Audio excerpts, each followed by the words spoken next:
గాంధీకి ముందు అశోక స్తూపం.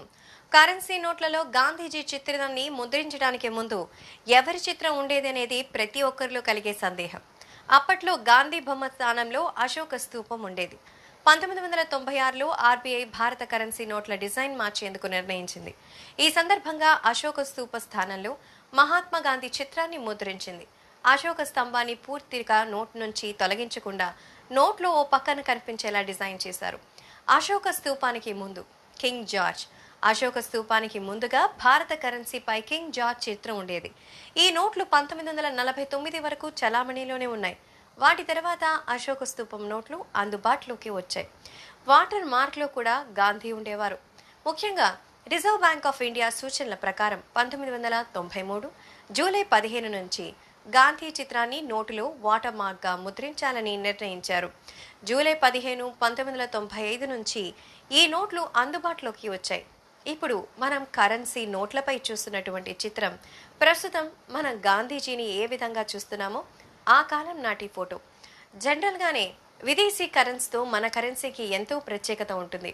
మన భారతీయ ప్రధాన భాషలు, గవర్నర్ సంతకం, ఇక ఆ నోటుపై ముద్రించబడినటువంటి వివిధ రకాలైనటువంటి ఆ దేశం యొక్క ప్రధానమైనటువంటి గర్వించదగ్గ ప్రదేశాలు, ఇవన్నీ కూడా మన భారత కరెన్సీలో ఉండటం ఎంతో గొప్పగా చెబుతూ ఉంటారు. అందుకే రూపాయి నోటుకి అంత వాల్యూ ఇస్తారు ప్రపంచ దేశాలలో. అంటే రూపాయి మారకానికి విలువ లేకపోవచ్చు, కానీ రూపాయి నోటుకి చాలా విలువే ఉంది. ఎందుకంటే అందులో ఎన్నో నిగూఢమైన భారతీయకి చెందినటువంటి విశేషాలు పొందుపరచబడి ఉన్నాయి. ఒక నోటుని లేదా ఒక కాయిన్ని రూపొందించడం అంటే మామూలు విషయం కాదు.